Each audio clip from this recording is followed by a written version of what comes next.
quel beau jour, sauveur fidèle, quand nous appuyons sur ton bras, dans la demeure éternelle, nous porterons nos bras. Oh, quel beau jour, sauveur fidèle, quand nous appuyons sur ton bras, dans la demeure éternelle, nous porterons nos bras. Les pécheurs, il vous appelle. Le bonheur est dans son amour. Donnez-lui ce cœur est belle. Donnez-le sans retour. Oh, quel beau jour, sauveur fidèle, quand nous appuyons sur ton bras, dans la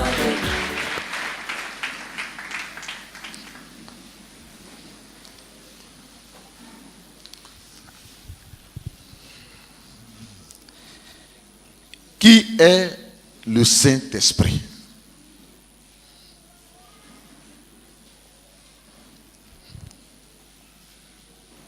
Le Saint-Esprit, il est révélé dans les Saintes Écritures comme étant la troisième personne de la Sainte Trinité qui a en elle les attributs divins au même titre que Dieu le Père, au même titre que Dieu le Saint-Esprit, au même titre que Dieu le Fils. Le Saint-Esprit donc est révélé par les Saintes Écritures comme étant Dieu.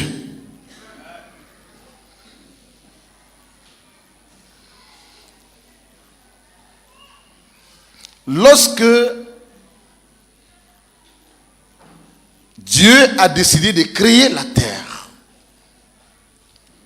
lorsque Dieu a décidé de créer la terre, qui est notre ciel, qu'on peut appeler le premier ciel,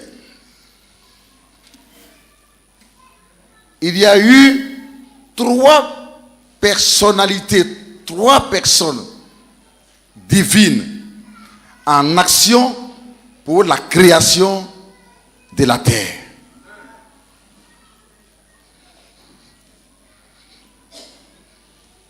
C'est que le Père, il pense, le Fils, il le sait au même instant, et le Saint-Esprit le sait au même instant.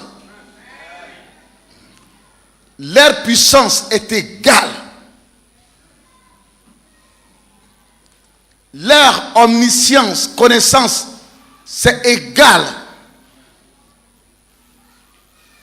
Tous les trois sont Dieu.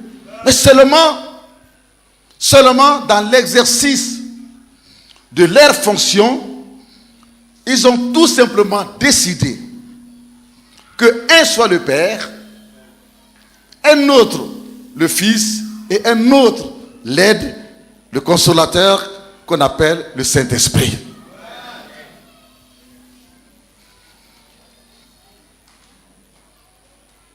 Lorsque Jésus est venu sur terre, Jean le révèle comme étant la parole qui est devenue chair. Ce qui veut dire que le Père, il réfléchit, il s'est dit, il nous faut créer l'homme.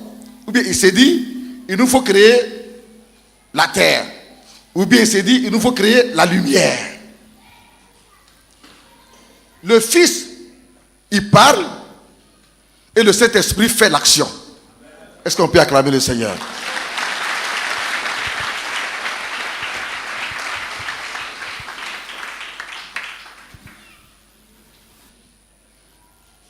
Qui sait où est située cette lumière? Où est situé voilà, celle-là. Voilà. Suivez bien l'exemple. Considérons dans la création de la lumière. Le Père a pensé qu'il fallait qu'il y ait la lumière sur la terre. Le Père pense, aussitôt net, le Fils Jésus le sait, et comme Jésus est la parole, il est la parole, qu'est-ce qu'il fait? Il dit que la lumière soit. Aussitôt net, le Saint-Esprit appuie l'interrupteur.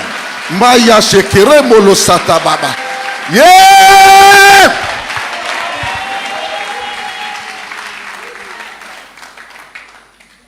Le Saint-Esprit, le Père est celui qui pense. La créativité, il est celui qui a pensé la créativité. Jésus est celui qui prononce la parole. Et le Saint-Esprit est celui qui met cela en évidence. Est-ce qu'on peut acclamer le Seigneur?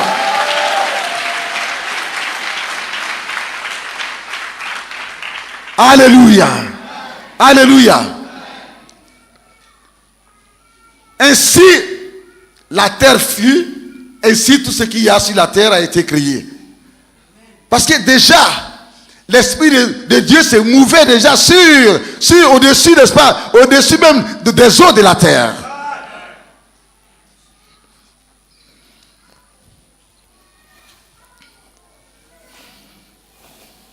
Lorsque le Seigneur Jésus-Christ est venu sur terre, le livre de Philippiens nous dit que Jésus est Dieu. Il était Dieu avant de venir.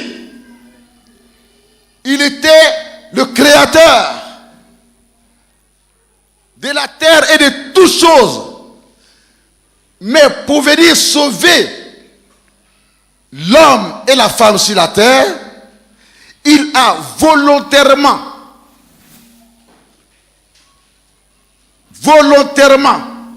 décidé de venir pour accomplir cette mission. À cause de cela, il a accepté de se dépouiller de sa divinité. Il est Dieu, tout puissant. S'il vient en étant Dieu, comme ça sur la terre, personne ne peut supporter sa présence. Personne sur la terre ne peut supporter sa personne. Car personne ne peut voir Dieu vis-à-vis comme cela et puis vivre. C'est ce qu'il a dit à Moïse. À cause de cela, il lui a dit, je te montrerai tout simplement mon dos.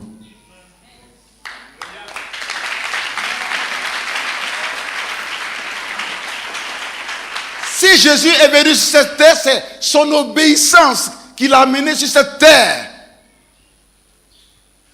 Avant de venir sur la terre, pour accomplir donc la mission du salut, la mission de la croix, il prend une forme humaine, il prend une forme, il devient homme.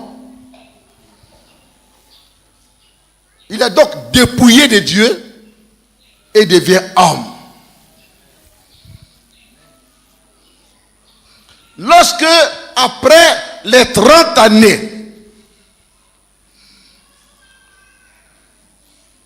il a compris que c'était l'heure de commencer le ministère. La Bible nous dit qu'il est allé vers Jean et il lui a soumis son ministère, il lui a soumis sa mission. Et Jean l'a baptisé d'eau, comme s'il était pécheur, alors qu'il n'avait commis aucun péché. Mais Jésus respectait toutes les étapes pour nous apprendre à réaliser que c'est important de se faire baptiser.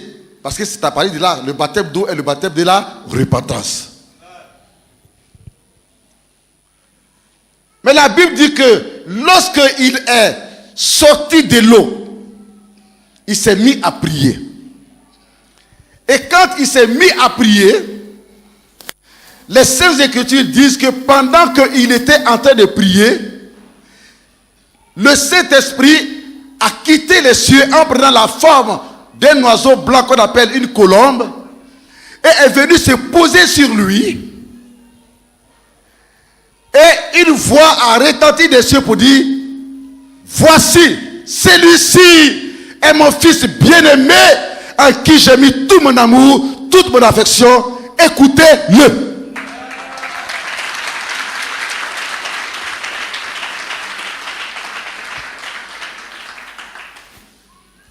Bien-aimé, à partir de cet instant, le Seigneur Jésus-Christ venait d'expérimenter 2 baptêmes. Premièrement, le baptême d'eau qui est le baptême de la repentance. Mais ce n'est pas suffisant pour servir Dieu, s'il vous plaît. Il y a des gens qui n'ont que la Bible, ils n'ont que le pain, mais ils n'ont pas l'eau. Oh, Jésus n'est pas que le pain. Il dit, je suis le pain de la vie, mais je suis aussi l'eau de la vie. L'eau de la vie. Il ne donne que la parole à l'aise d'enfants spirituels et chrétiens. Et ils sont rassasiés, ils deviennent secs. Ils n'ont pas d'eau à boire pour être désaltérés. Et ils sont des chrétiens amaigris, allant d'église à une église, de veillée en veillée, parce qu'ils sont à la recherche de quelque chose. J'appelle cette chose la touche divine.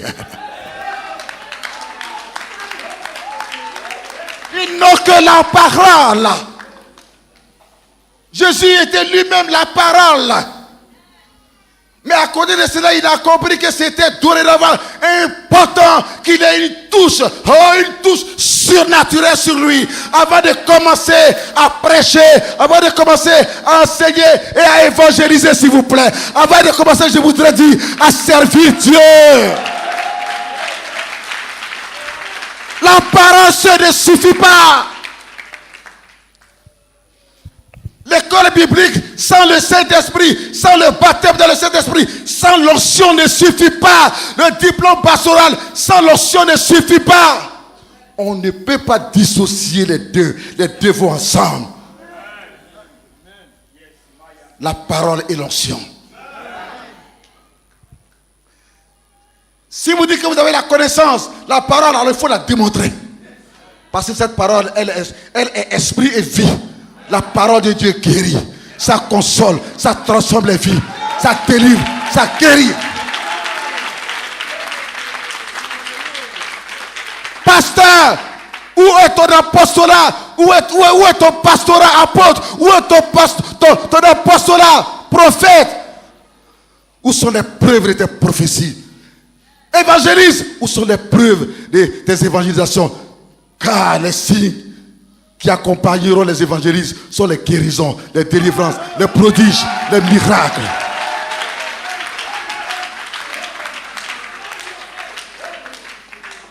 Et vous ne faites que donner la parole, la parole, la parole, la parole.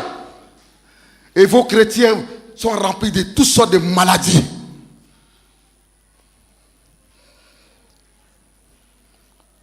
De toutes sortes de démons, d'insomnie, d'obscurité dans leurs rêves. Il ne faut que la bagarre dans leurs rêves, bagarre dans leur foyer, parce qu'il n'y a pas là, il y a la parole, mais il n'y a pas la vie de Dieu démontrée. Ça veut dire que nous ne devons pas nous limiter uniquement que à la parole. Jésus l'a réalisé, il nous le démontre et nous l'a appris. Oui, il a reçu le baptême de repentance. Jean l'a baptisé d'eau. Mais, au même instant, quand il est sorti, la Bible dit qu'il était en train de prier. J'imagine en tant que prophète ce qu'il est en train de dire. En tant que prophète, j'imagine ce qu'il est en train de dire. Père, mais ça ne suffit pas. Ça ne suffit pas. Il m'a plongé dans l'eau. Mais ça ne suffit pas. Pour aller te servir, ça ne suffit pas. Il était en train de prier. Quand on l'a baptisé, il n'est pas sorti de l'eau. Non. Mais la Bible dit qu'il priait. Il s'adressait à son Père. Il dit, Père, pour la mission, ça ne suffit pas. Père, j'ai besoin d'une autre touche, d'un autre baptême. Et la Bible dit que son Père l'a répondu au même instant. Et le Père a dit, Saint-Esprit, j'ai entendu la voix de mon fils. Vas-y, le Saint-Esprit a pris la forme d'une colombe blanche. Il est venu se poser sur Jésus. À partir de ce moment-là, Jésus venait de recevoir et le baptême de la repentance, qui est le baptême d'eau, et à la fois le baptême dans le Saint-Esprit qui nous permet de parler la langue, de recevoir la plénitude du Saint-Esprit. C'est ça la Pentecôte. Le premier.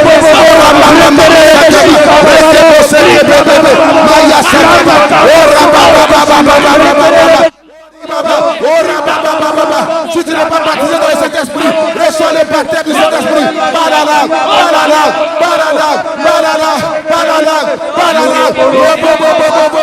Reçois le baptême dans le Saint-Esprit. Par la langue.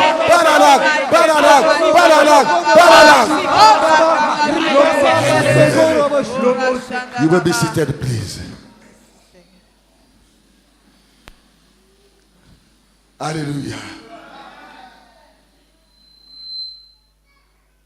Deux baptêmes. Le baptême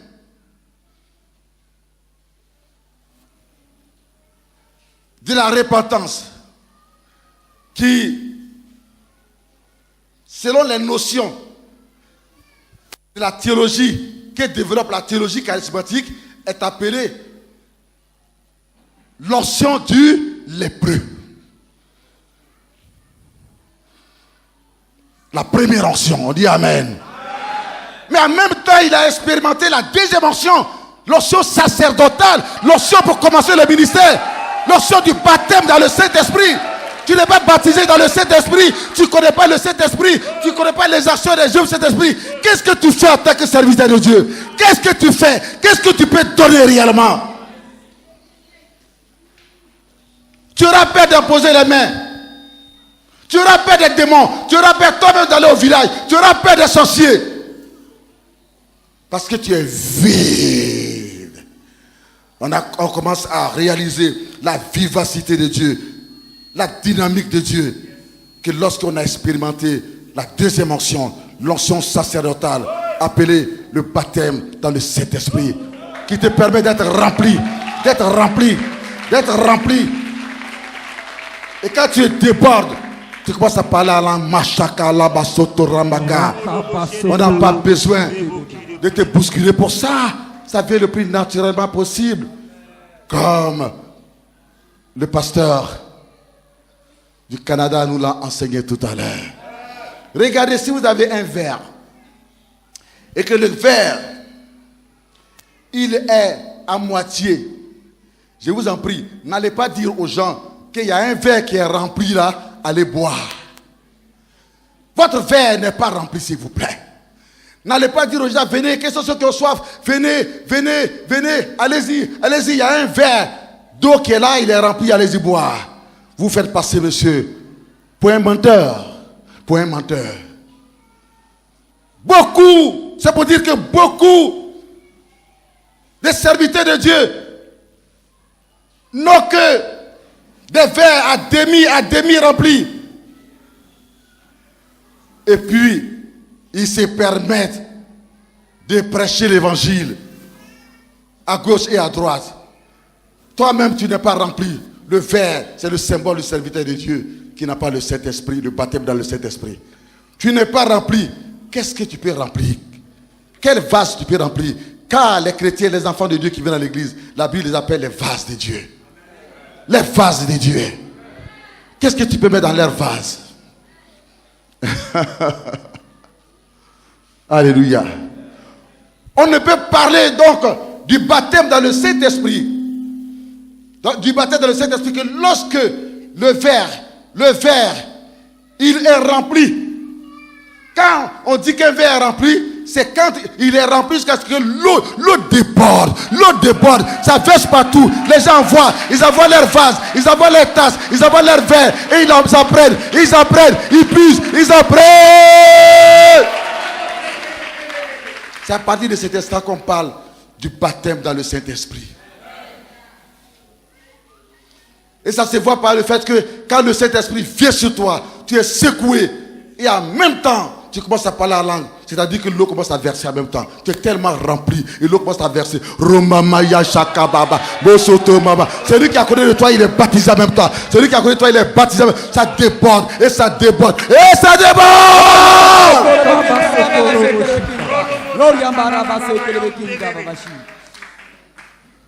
Vous voyez donc l'importance du Saint-Esprit. Qui aime le Saint-Esprit ici? Qui aime le Saint-Esprit? Qui aime le Saint-Esprit? Qu'est-ce que cette vie chrétienne, ça, le Saint-Esprit? Une vie fade. Une vie d'un vécu. Une vie d'un vécu. Le pasteur du Canada a dit, la missionnaire Mireille Bisoka, que chacun doit chercher l'ouverture de son ciel au-dessus de lui. Tu dois chercher à remplir ton vase et ton verre. C'est pour cela que chacun doit désirer le baptême dans le Saint-Esprit. Ne restez pas qu'au niveau du baptême d'eau, sinon vous ne devenez rien.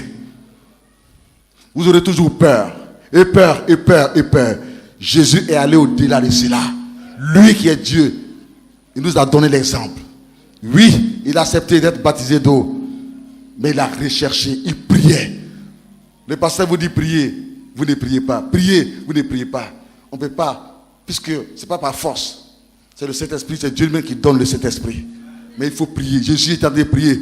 Si vous ne pouvez pas prier, dites seulement, Saint-Esprit, viens, viens, viens, viens. Et quand il va toucher, son onction va toucher votre langue, en même temps vous commencez à parler la langue. Ramama Shata Rakababababa. Comment pouvez-vous avoir des responsables dans l'église qui ne prient pas en langue, qui ne sont pas baptisés dans le Saint-Esprit? Comment ils auront votre vision? Comment peuvent-ils comprendre les choses de l'Esprit? Comment peuvent-ils comprendre les choses de l'Esprit? Car l'œuvre de Dieu, ce n'est pas une œuvre des humains. C'est pas parce que tu as dirigé dans le monde, tu as été responsable, que tu peux directement être responsable dans la maison de Dieu. Le critère principal, c'est être rempli du Saint-Esprit. Quelqu'un peut dire Amen. Recherchez le Saint-Esprit. Recherchez le baptême dans le Saint-Esprit. Je vous en prie. Recherchez à parler en langue. Ça vous permettra de parler à Dieu, de vous adresser à Dieu. Et ça permettra à Dieu de vous connaître. Quand le Saint-Esprit est venu sur Jésus, Dieu a fait retentir devant tout le monde, celui-ci, je le connais. Il est mon fils bien-aimé, en qui j'ai mis tout mon amour. Là où il y a l'Esprit de Dieu, c'est vers cet endroit que les regards de Dieu se dirigent. Si vous êtes dans une église où Dieu est magnifié, son esprit est magnifié, vous savez adorer le Seigneur, vous connaissez l'importance de cet esprit de l'onction, les regards de Dieu seront toujours dans votre église, dans votre camp de prière, sur votre montagne de prière, dans votre maison. Si vous savez magnifier Dieu dans votre maison, les regards de Dieu seront toujours dans votre maison. Et si vous êtes un homme ou une femme qui sait adorer le Seigneur, restez dans la présence de Dieu. Ce n'est pas pour venir et puis dire, Dieu, donne-moi, regardez seulement que dans les mains de Dieu. Donne-moi une femme, donne-moi un mari, donne-moi une voiture, donne-moi un travail. Non, mais je parle bien de regarder Dieu sur son trône, pas dans ses mains. C'est de la mendicité spirituelle. Nous ne sommes pas des mendiants, nous avons de la valeur. Dieu est notre Père. Et auprès de lui, le Père a un plan pour ses enfants. Son désir, c'est qu'ils soient bénis. Il dit, avant que vous ne priez, je sais déjà ce que vous demandez, ce que vous allez me demander. Voyez-vous, nous nous fatiguons parce qu'il n'y a personne qui dit Père. Quand on prie, on dit Dieu. On te demande, est-ce qu'il t'a écouté? Dieu, il est loin, est-ce qu'il m'a écouté même? Non, en Jésus-Christ, Dieu se rapproche de nous. Il devient un père pour nous. Nous sommes ses filles et ses fils d'adoption. Parce que nous appartenons au diable par le péché. Mais il nous a adoptés en Jésus-Christ, par Jésus-Christ. Il nous a ramenés à lui et il nous a adoptés. Et nous avons les mêmes droits que le Seigneur Jésus. Jésus devient donc notre grand frère. Car selon l'évangile, Jésus est le fils aîné de Dieu. Et par conséquent, nous autres qui venons, Jésus devient notre grand frère. Et dans la vie, lorsque les petits frères et les petites sœurs sont en difficulté, c'est le grand frère qui va les sauver. Et c'est à cela que Jésus, notre grand frère, est venu pour nous sauver. Voici la révélation. Voici la révélation. Voici la révélation.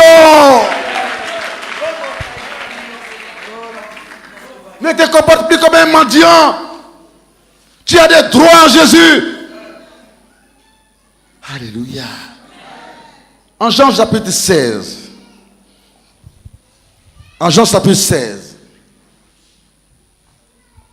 À partir du verset 7. Jésus dit, il est avantageux pour vous que je m'en aille. Il dit aux apôtres, à ses disciples, il est avantageux pour vous que je m'en aille. Parce que si je suis là et que je ne vais pas, le Saint-Esprit ne viendra pas.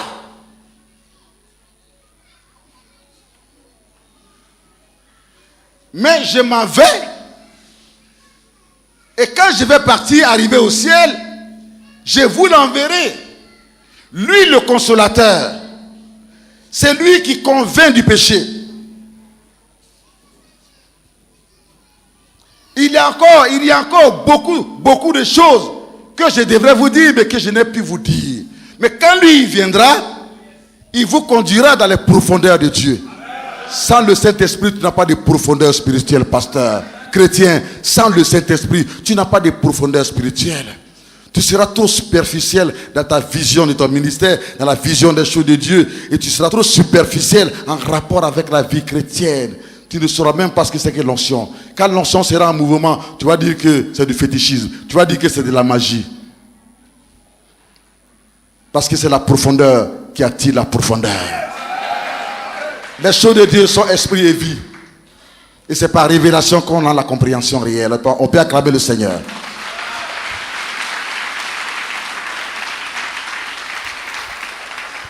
C'est vrai que nous avons fait l'école biblique, c'est une réalité. On a fait l'école de théologie, c'est une réalité. Mais il y a encore des vérités que nous ne connaissons pas.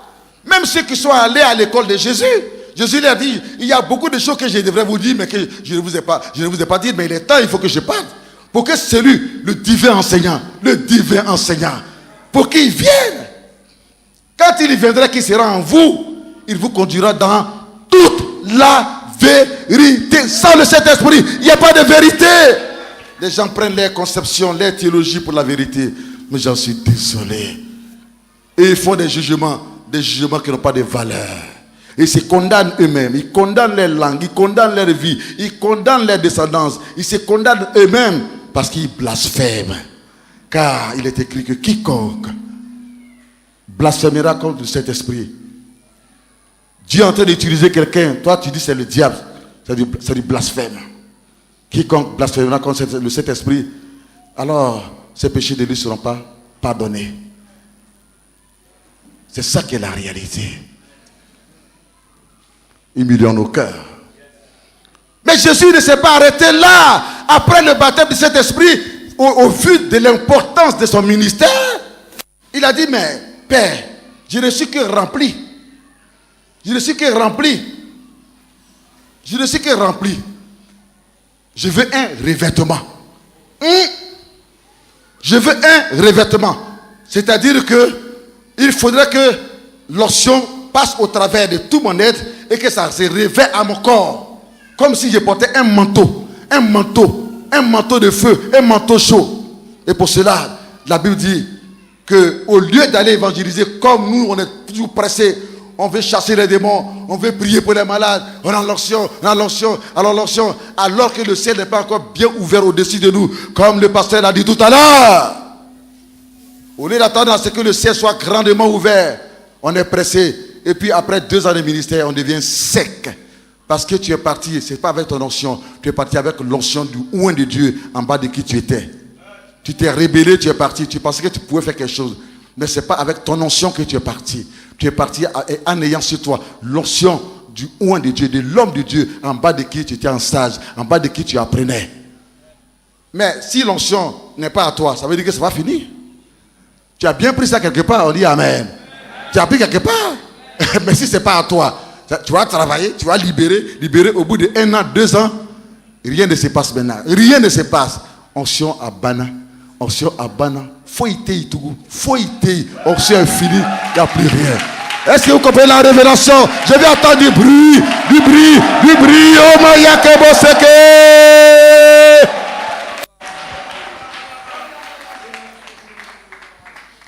C'est ta connexion qui peut faire venir l'onction sur toi. Alors Jésus, bien-aimé, voulant opérer dans un ministère de guérison, de délivrance, de miracles et de signes, la Bible dit qu'il est allé dans le désert, un endroit où on ne peut le déranger. Il a jeûné pendant 40 jours et pendant 40 nuits. Le Seigneur a entendu ta voix. Au nom de Jésus, reçois son onction. Au nom de Jésus. Et sois rempli et revêtu de son esprit. Dans le nom de Jésus. Que ton humilité t'élève et que ton obéissance, dans le nom de Jésus-Christ de Nazareth, te donne de grandes percées et une grande élévation. Mais je te vois, pasteur, sur une église. Aïe! Je te vois, pasteur. Tu as l'appel de Dieu sur ta vie. Tu as l'appel de Dieu sur ta vie. Tu as l'appel de Dieu sur ta vie. Je te vois, pasteur, sur une église. Alléluia.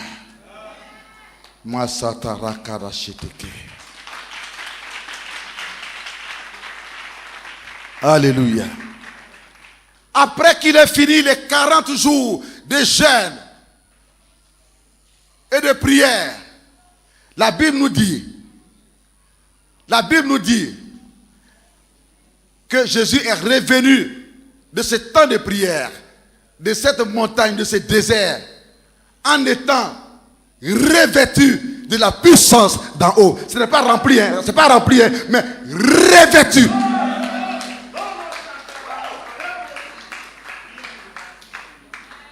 Quand vous êtes revêtu, après de 500 mètres de vous, l'onction sort de vous et se dégage dans cet endroit. Les malades qui viennent à 500 mètres, ils commencent par être guéris. C'est ce qu'on appelle l'onction. Il était rempli, d'accord, dans l'eau. Mais cette fois-ci, il est revêtu. C'est-à-dire que quand on est revêtu, on ressent l'onction. Ça passe au travers, à l'intérieur de vous, et au travers de vous, au-dessus de votre tête. Quand vous prêchez, c'est comme le feu, la chaleur qui sort de votre bouche. Oui, quand vous êtes là, vous transpirez. Votre transpiration, quand ça touche quelqu'un, la personne est guérie. C'est à cela qu'on a vu dire que les mouchoirs avec lesquels Paul s'essuyait, l'onction descendait dedans. L'onction descendait dedans. Et les malades guérissaient. Et les possédés étaient délivrés. Pourquoi? Parce qu'il était revêtu de la puissance d'en haut. Est-ce qu'on peut acclamer le Saint-Esprit?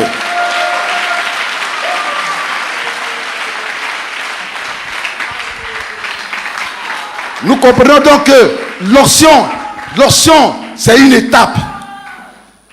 C'est une étape, serviteur de Dieu, toi qui m'écoutes. Tu sais très bien que tu es vide, tu n'as plus l'onction. Parce que tu as cru avoir l'onction quand tu étais encore sous l'autorité de ton père spirituel. Il te donnait l'occasion de prier, les malades guérissaient, ils tombaient, les possédés tombaient, ils étaient délivrés. Et tu as pensé que c'est ton onction et que tu pouvais faire pour toi-même. Tu n'as pas attendu à ce qu'il te fasse une ordination et qu'il te libère, qu'il te bénisse, et tu es parti. Au bout de 2 ans, rien ne bouge. Aucune mouche ne bouge plus dans ton église. Et tu cries, et tu cries, et tu cries, mais quand on est dans l'onction, on ne perd pas tout le temps à sauter et à crier. On est lourd. On est lourd. L'onction s'impose. L'onction, c'est une discipline. L'onction, c'est une étape. On ne brûle pas cette étape. Jésus l'a pas brûlé. Alléluia. Alléluia. Alléluia. Alléluia. L'onction qui chasse les démons. Où tu dis, esprit impur, sort. Et à distance, les miracles qui se passent à distance, c'est pas onction du baptême dans le Saint-Esprit. C'est pas onction de baptême d'eau. C'est cette onction qui descend sur toi. À partir de ce que tu as expérimenté, la troisième onction qu'on appelle l'onction royale. Cette onction t'établit comme roi sur les situations les plus difficiles et compliquées. Là où on n'a jamais ri, la maison de laquelle on n'a jamais ri, le travail dans lequel on n'a jamais ri, où tout le monde est soucié, quand toi tu arrives là seulement, ton bonjour, ça met tout le monde en joie. Tu n'as pas besoin de prier pour les gens. Et l'onction que sur toi, c'est déverse sur eux. Et ils ressentent déjà la joie de leur miracle qui va venir. Leur esprit voit. Leur esprit voit. Au bout de 3 jours, le miracle s'est produit dans leur maison. Celui qui me comprend qu'il acclame le Seigneur.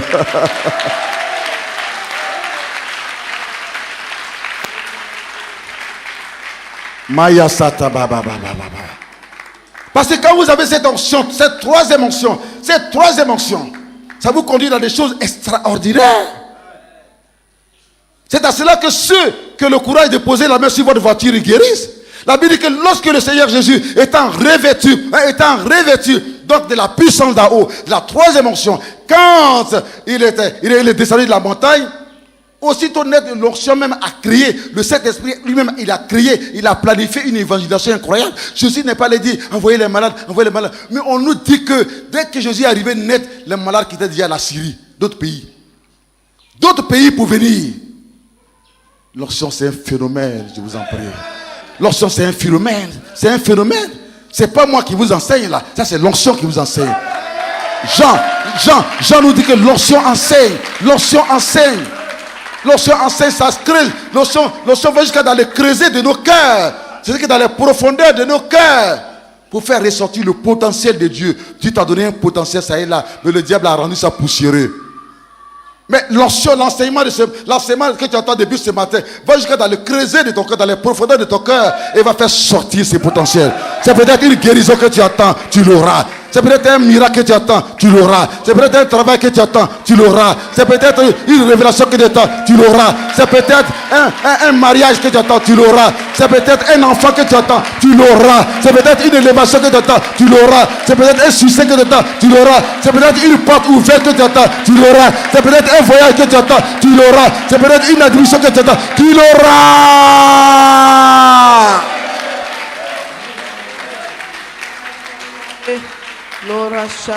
L'onction. Mais l'onction c'est un mouvement. Jésus n'a pas fait d'évangélisation. Seulement il descend de la montagne. Il est revêtu de la troisième onction. Cette onction déjà crée. Convainc aux gens qui sont à côté, à droite comme à gauche, qu'il y a un qui est là. Il y a un homme qui vient de Dieu qui est là. Il y a un fils de Dieu qui est là. Celui-ci est mon fils bien-aimé en qui j'ai mis toute mon affection. Allez vers lui et écoutez ce qu'il va vous dire. La Bible dit que au même instant, les gens qui étaient malades ont tellement discerné l'onction sur lui. Parce que quand il prêchait, quand il enseignait, les gens à 500 mètres, ceux qui sont là-bas, ils ressentaient déjà la chaleur, ils ressentaient le feu, ils ressentaient des signes. Il y a des choses qui se passaient en eux. Il dit, mais c'est pas possible, mais il ne nous a pas touchés, il ne nous a pas touchés, il ne nous a pas vus personnellement, mais il ne fait que parler, il est si loin. Mais qu'est-ce qui se passe autour de moi? Mais je sens que quelque chose bouge en moi, je sens que je suis guéri, je sens que quelque chose se passe, je sens que quelque chose est en train de partir, je sens.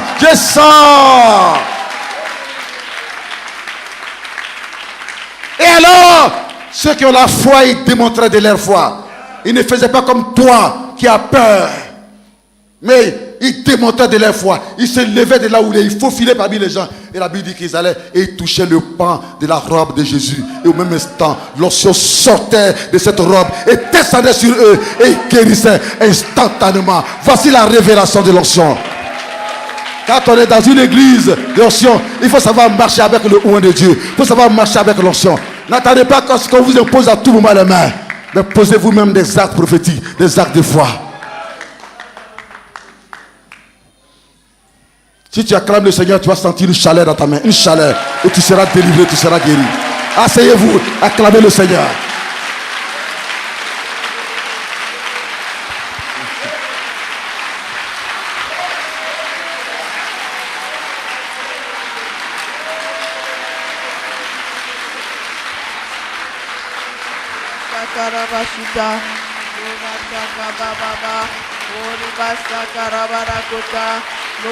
Alléluia.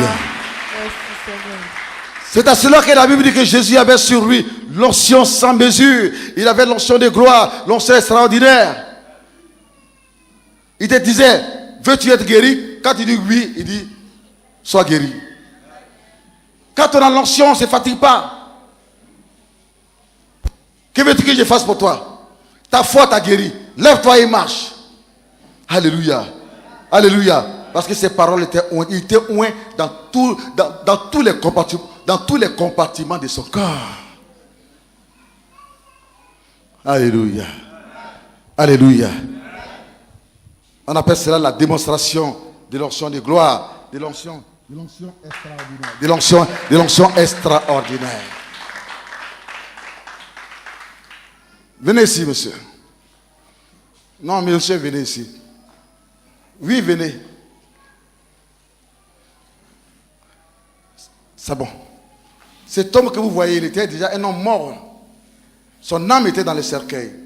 Parce que son propre ami l'a empoisonné. Les médecins n'ont pu guérir cet homme.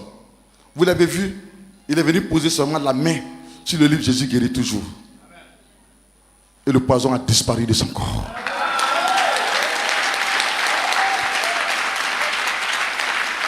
Il était là tous les jours. Il pensait, mes enfants, qu'est-ce qu'ils vont devenir? À qui je vais confier mes enfants? Un gros intellectuel, un grand scientifique.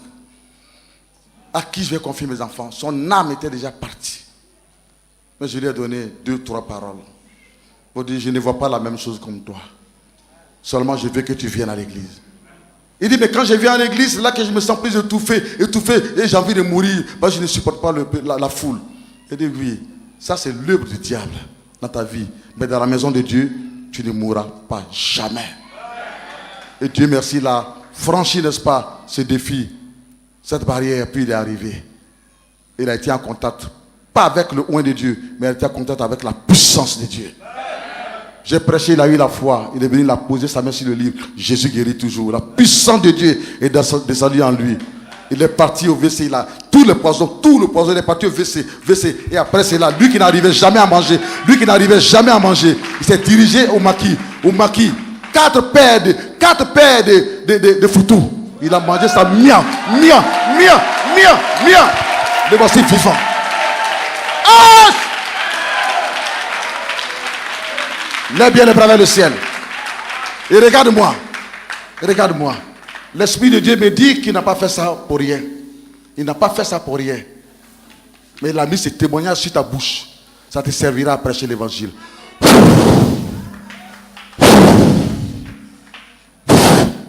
Il sera un prédicateur de l'évangile. Alléluia. Alléluia.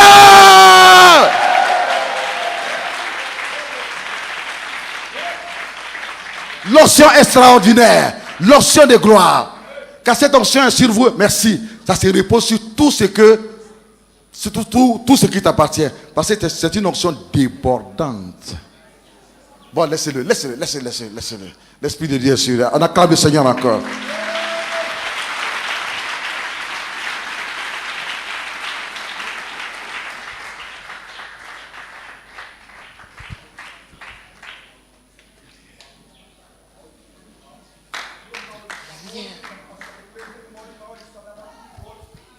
Acclame le Seigneur, un miracle en train de se produire.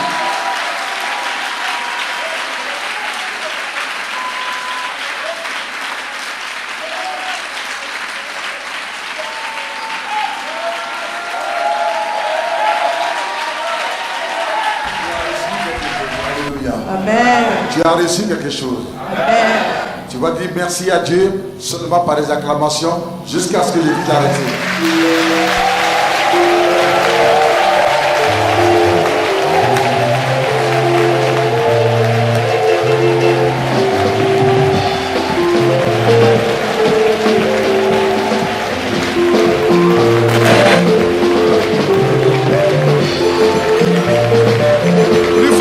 Plus fort que ça.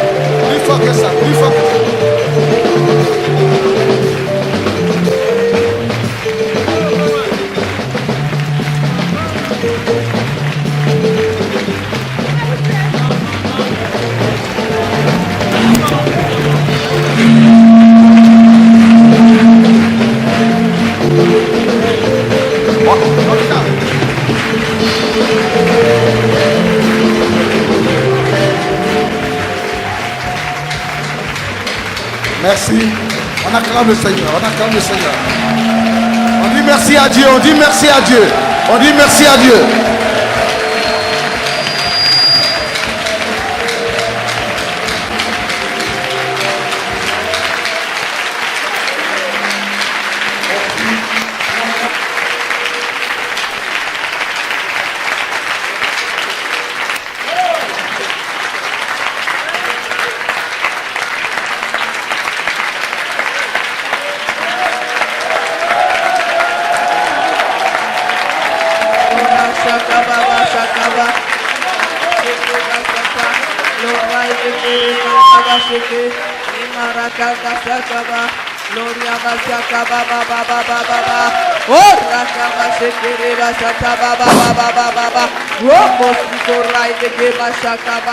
On acclame le Seigneur, on acclame le Seigneur.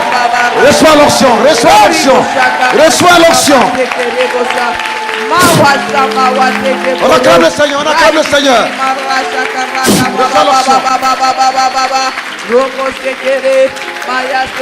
Reçois l'onction, reçois l'onction. Reçois l'onction. Reçois l'onction. Reçois l'onction. Reçois l'onction. Aïe! Aïe! Aïe! Reçois l'onction. Reçois l'onction. Reçois l'onction. Reçois l'onction. Reçois l'onction. Reçois l'onction. Reçois l'onction. Reçois l'onction. Reçois l'onction. Reçois l'onction. Reçois l'onction. Reçois l'onction. Reçois l'onction. Reçois l'onction. Jésus-Christ guérit. Jésus-Christ guérit. Jésus-Christ guérit. Jésus-Christ guérit. Jésus-Christ guérit. Jésus-Christ guérit. Jésus-Christ guérit. Au nom de Jésus. Reçois l'onction. Ramasheke, Lorakadashita, oh mi mama mama mama, Lois, Maisiko Molosheke, La Raizikiri Wataka, Mawasekerele, oh Mashaka, Lori Babasika,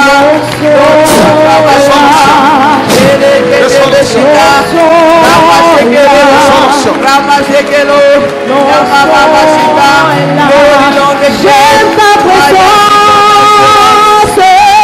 elle me fait du bien. J'aime ta présence, Reçois l'onction. elle me rassure. Reçois l'onction. Reçois l'onction. J'aime ta présence, elle me fait du bien. J'aime ta présence, Reçois l'onction. Reçois l'onction. Serviteur de Dieu. Reçois l'onction.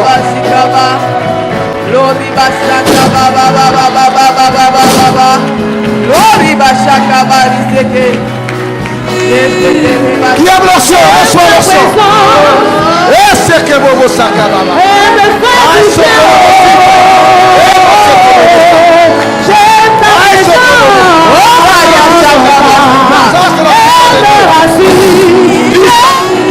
Sois guéri. Sois guéri.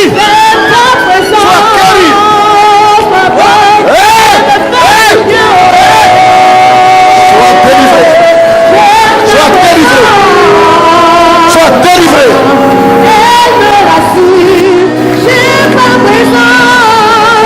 Sois délivré. Voici la puissance de Dieu. Sois délivré. Sois guéri. Sois délivré. Sois délivré. Sois guéri. Ça c'est la puissance de Dieu. Sois délivré. Oh mon Dieu, sois délivré. Sois guéri. Sois délivré. Voici l'onction.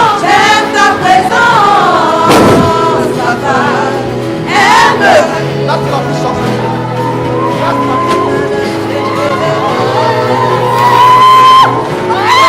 c'est la puissance de Dieu.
Puissance.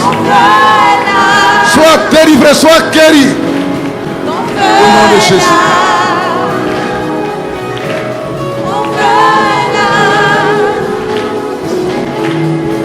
Sois délivré.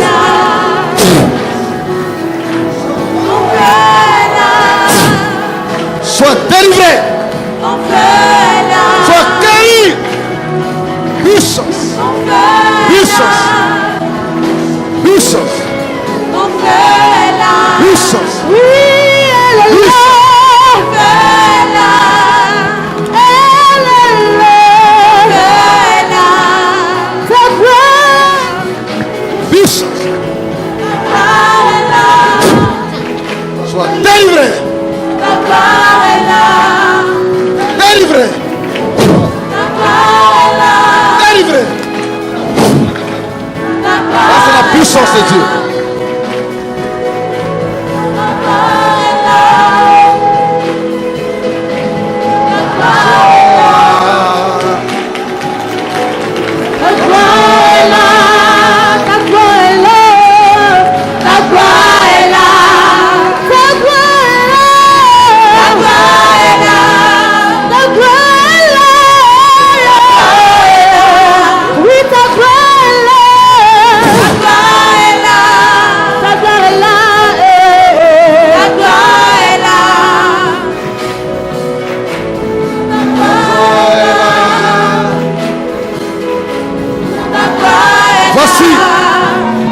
Reçois l'onction qui est sur moi. Au nom de Jésus.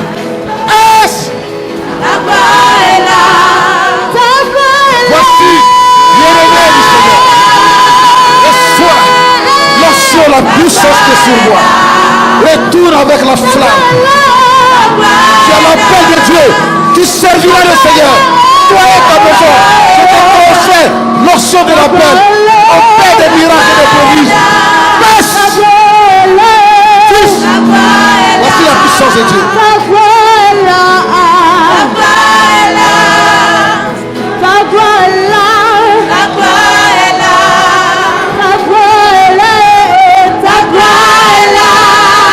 Reçois la décharge de Dieu qui est sur moi.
En quelques jours, sauveur fidèle, quand nous appuie